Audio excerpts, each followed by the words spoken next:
अस्सलाम वालेकुम दोस्तों, उम्मीद है आप सब खैरियत से होंगे, ठीक ठाक होंगे, अपने अपने घरों में होंगे या ऑफिस में होंगे। आज हम मौजूद हैं आपके सामने शाहराह पाकिस्तान पर। और गर्मी बहुत ज़्यादा है आज टेम्परेचर नाम पूछ रहा है। और हमें खुद अंदाज़ा नहीं था कि आज इतनी गर्मी होगी, बट जब घर से निकले तो फिर अंदाज़ा हुआ कि हाँ भाई, रोड पे आज ठीक ठाक गर्मी है। तो आज हमने अपना सफ़र स्टार्ट किया है शाहराह पाकिस्तान आयशा मंजिल से। और आज हमारी मंजिल है लियाक़ताबाद, क्योंकि लियाक़ताबाद एक अपनी मिसाल आप जगह है और एक तारीख़ी जगह है। तो हमने सोचा आज उसकी गलियों का कुछ विज़िट किया जाए। ये है लियाक़ताबाद की इलेक्ट्रॉनिक मार्केट, बिल्कुल मेरे लेफ़्ट साइड के ऊपर आप देख सकते होंगे। यहाँ पे आपको हर तरह का पंखा मिलेगा, खुर्शीद हो, पाक फ़ैन हो या एशिया फ़ैन हो, और भी बहुत सारे आते हैं जो कि आजकल चल रहे हैं बहुत ज़्यादा। डीसी फ़ैन जिनको कहा जाता है, वो देखें भाई गन्ने के रस के ऊपर रश लगा हुआ है और लाइनें बिल्कुल मेन रोड पे ला के रख दी गई हैं जो कि डाली नहीं जा रही। और अब हम गलियों का विज़िट करेंगे और इस गलियों के अंदर तमाम इलेक्ट्रॉनिक का आइटम आपको दस्तयाब हो जाता है। ये बहुत ही अच्छी और रिजनेबल प्राइस की मार्केट है। आप यहाँ पे बिल्कुल विज़िट कर सकते हैं और आपको अपनी मतलब की चीज़ अपने पैसों में, यानी कि ये है 100-200 रुपये कम में मिल जाएगी। यहाँ पे एलईडी लाइट्स वाली लाइट्स वगैरह भी मिल जाएंगी आपको, और सेवर मिल जाएंगे एलईडी, और 12 वॉट के पंखे जो आजकल बहुत ज़्यादा धूम मचा रहे हैं भाई। वो इसकी वजह ये है कि बिजली के बिलों ने, अल्लाह माफ़ करे, लोगों का जीना दोबल किया हुआ है। और जिसके बायस लोग बेचारे कहीं ना कहीं से कुछ ना कुछ करके 200 यूनिट तक अपना बिल रोकना चाहते हैं, लेकिन वो रुक नहीं पाता। वो फिर 200 के बाद कुछ स्लैब वाला चक्कर आ जाता है ना, फिर वो कि भाई 6000 का बिल पहुंच जाएगा 7000 रुपये, पता नहीं 8000 रुपये, ऐसी कुछ समथिंग कुछ मामला है उनका। बहरहाल ये तो ज़िंदगी का हिस्सा ही बन गया है अब, महंगाई महंगाई महंगाई। तो अब आगे की तरफ बढ़ते हैं। ये है बैक साइड, आप देख सकते होंगे। ये वो कौन सा शर्मा था, नारंग शर्मा है, पता नहीं, मैं ग़ालिबन नाम भूल रहा हूँ। और यहाँ पे बड़ी मशहूर एक नल्ली बिरयानी भी है उसी रोड के ऊपर। और ये देखें भाई, ये शायद ग़ालिबन लियाक़ताबाद 4 नंबर कहलाता है। और आप ये देखें भाई, ज़बरदस्त किस्म की यहाँ पे गलियाँ। और ये वो गलियाँ हैं यहाँ पे भाई मिलनसार लोग रहते हैं। मिलनसार से मुराद ये होता है कि जैसे कि भाई बराबर वाले घर में कुछ हुआ है तो उसके बराबर वाला आकर के उसकी मदद के लिए खड़ा हो जाता है। ये वो इलाके हैं। और बिल्कुल ऐसा ही है कि यहाँ पे बच्चे गलियों के अंदर खेल रहे होते हैं, एक दूसरे के घरों में जा रहे होते हैं। लेकिन अब मैं बहुत सी जगहों पे जाके देखता हूँ तो भाई उस गलियों के अंदर ये नहीं पता होता बराबर में कौन रह रहा है। क्योंकि हम भी भाई सेंट्रल की पैदाइश है और हमने सेंट्रल में ही वक्त गुजारा है, फेडरल बी एरिया के अंदर। और फेडरल बी एरिया में जब हम रहते थे तो यही होता था कि भाई बराबर में कुछ हुआ है, तकलीफ या कोई मौत की या कोई और ऐसा इंसिडेंट किया, तो भाई साथ खड़े होते हैं पड़ोसी एक दूसरे के साथ। पड़ोसियों का काम ही यही होता है कि एक दूसरे की मदद की जाए। और मैं आप लोगों से भी बोलूँगा कि भाई अपने पड़ोसियों का ख्याल रखें, क्योंकि पड़ोसियों का हकूक़ बहुत सारे हैं। बहरहाल आगे की तरफ बढ़ते हैं। और ये भाई बिल्कुल मेरे सामने लेफ़्ट साइड के ऊपर आप पकवान देख रहे होंगे, बड़ी ज़बरदस्त बिरयानी बनाता है बीफ की। और कभी मौका लगे तो ट्राई करिएगा, क्योंकि मैंने एक मिलाद के अंदर खाई थी, मुझे बड़ा मज़ा आया था। उसने इसका ही नाम दिया था हसन पकवान का। और बहुत ही ज़बरदस्त किस्म की बिरयानी होती है।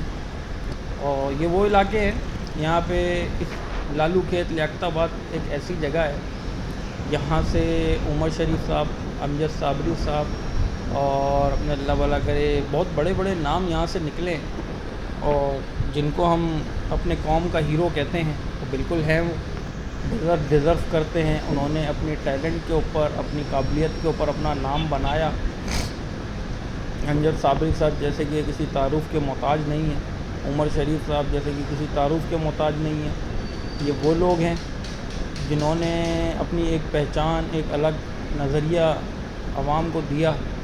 जैसे मोइन ख़ान साहब थे, तो ये वो लोग हैं जिन्होंने अपनी नज़रिए कौम को दिया कि भाई कॉमेडी का रंग क्या होना चाहिए, ये इस तरीके से कॉमेडी लेके चलें। आज भी मैं देखता हूँ काफ़ी जगहों पे उन लोगों के ही जोक्स चल रहे होते हैं, और हत्ता कि ये इंडिया के भी शोज़ के अंदर उनके जोक्स यूज़ होते हैं।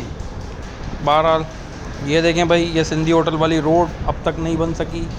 यहाँ पे जो लोग हैं वो परेशान हैं इस चीज़ से, लेकिन मुतल्लिका इदारों के कानों के ऊपर जूं नहीं रेंग रही, और उनको अब ये होश के नाखून लेने पड़ेंगे। उसकी वजह ये है कि अवाम भी कब तक बर्दाश्त करेगी। कभी ना कभी तो इनका ये सब्र का पैमाना लबरेज़ होगा, तो फिर दस्ते गिरबां हो जाएंगे मुतल्लिका इदारों के साथ। तो ये मुतल्लिका इदारों को सोचना चाहिए कि भाई ये जल्द से जल्द बनाया जाए, क्योंकि भाई ये इनका कारोबार है। आप ये देखें, लकड़ी की जो मार्केट है ये चल रही है, कोई छोटी मोटी मार्केट नहीं है। यहाँ पे भी लाखों का काम होता है डेली का। ये वो मार्केट है, और मेरी जहाँ तक के इत्तलात हैं, जो ये जिस कंपनी को ठेका दिया गया है, बहरहाल इसके ऊपर एक अलग वीडियो बनाएंगे। लंबी बहस है ठेके वाली कंपनी को ठेका मिलता है ना रोड बनाने का, कि जो अपने अल्लाह भला करे, जैसे कि जहांगीर रोड बनाए, ये बनाए, फिर सौजानी में एक ठेका और मिल गया वो जहांगीर रोड वाली कंपनी को, जिन्होंने जहांगीर रोड बनाया था। अब आप जहांगीर रोड की हालत भी देख सकते हैं कि कितना टाइम हुआ है बने हुए, तो उसका जाने वाली रोड की हालत आप देख लें, वो दोबारा से उखड़ने लग गई है। तो ये चीज़ें इनको देखनी पड़ेंगी, चेक एंड बैलेंस रखना पड़ेगा हुकूमत को कि भाई कि हम कि जिसको हम ठेका दे रहे हैं वो काम भी ठीक कर रहा है या नहीं।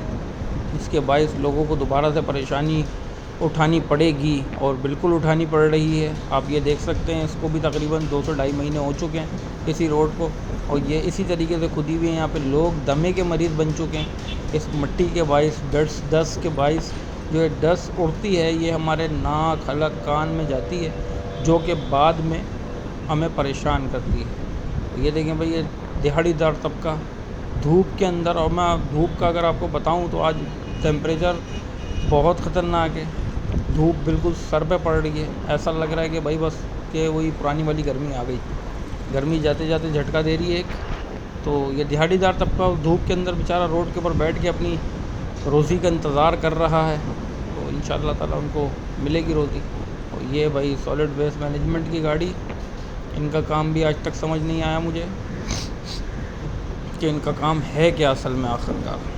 ये देखें, इस तरीके की डस्ट उड़ती है, तो ये जाती है मुंह, नाक, कान, हलक, और फिर आपको ये प्रॉब्लम करती है साइनस की, फिर ये आपको प्रॉब्लम करती है अस्थमे की।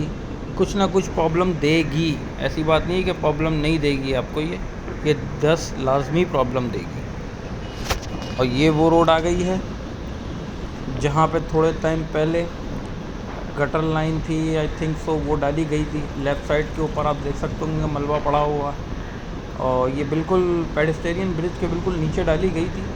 और यहाँ भी आपको मलबा देखने को मिलेगा,